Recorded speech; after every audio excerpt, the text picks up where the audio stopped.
Galit na galit.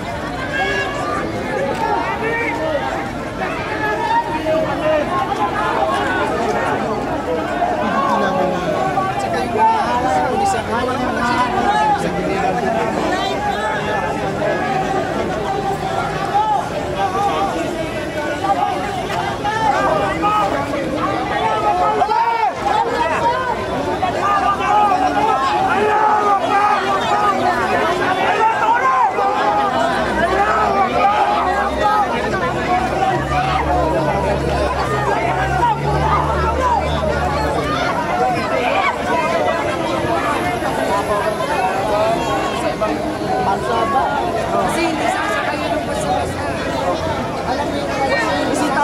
Pipilitan mo lang yan eh.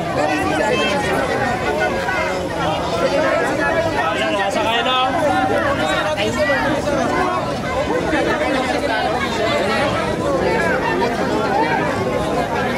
Bukayin si Marcos! Ayun na oh. Bukayin na lang tatay dito! Oo! Ako si tapon dyan sa labas! Marcos si tatay! Dapat! Malulog ko! Dapat!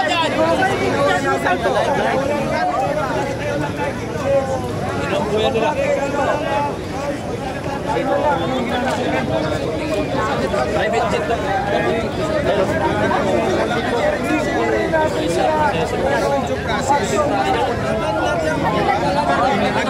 Nagawa yan. Sinakay na. Nagawa nila yan sa isang dating presidente na Stone President at pag-ICC. Maliliw na lang ito. Hindi na sabihin sa mga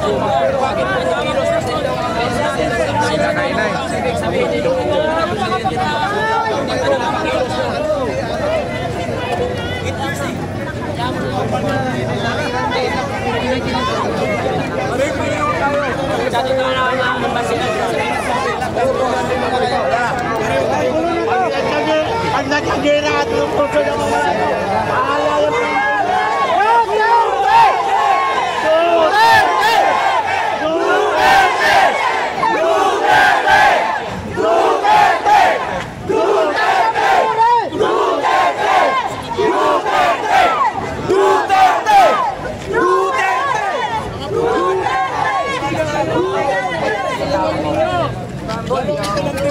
Manindigan kayo sa buhay ninyo! gamitin natin yung utak natin. Tayo natin yung tamang oras. Hindi ito ang tamang oras. Wala kayo sa akin.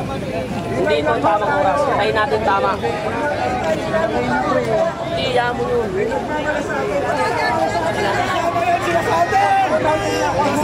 Kailangan, hintayin natin ang tamang oras. Dumating na yun. Kailangan natin umiiyak. Hindi nakakaintindi ng mga pagkasusunod natin.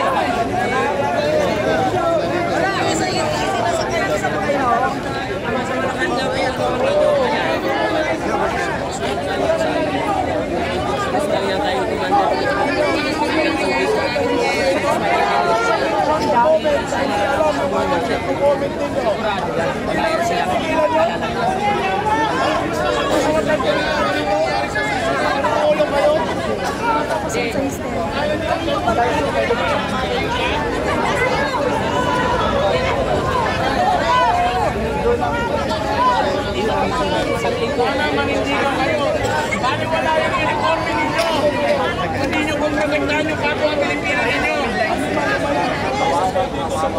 Walang ginawang masama sa gobyerno sa inyo. minahal kayo.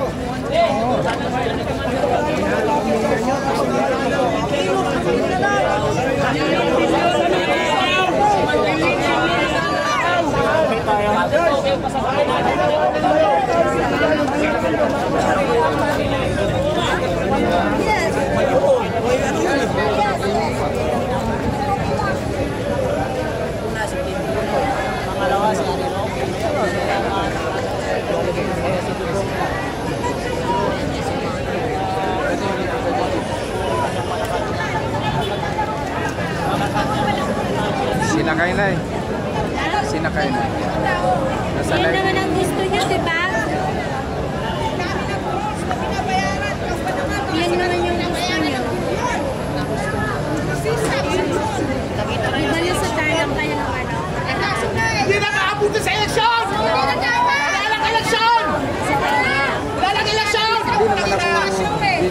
makasali sa Nang may link ang eleksyon natin, saan ka? Gagawin nila, ihahak nila ang mga nga nakakopitin natin. Well, zero mangyayari dyan. Nagdadalain Bangag. Dahil nagpaupo si Bangag ng 2 pang komisyonal na Comelec. Tama. Merong option agad. Tapos, ang ibinanit sila sa Smart Budget ay ay sangkot sa maraming pandaraya sa mga bansang pinuntahan nila. Pero, saan pandaraya ginawa niya? Inamotore! I-o-on niya sila! I-o-on niya sila para malaking! Kaya ngayon, pinispan nila si Antonio Respicio na taga-Isabela. Kasi nagsalita.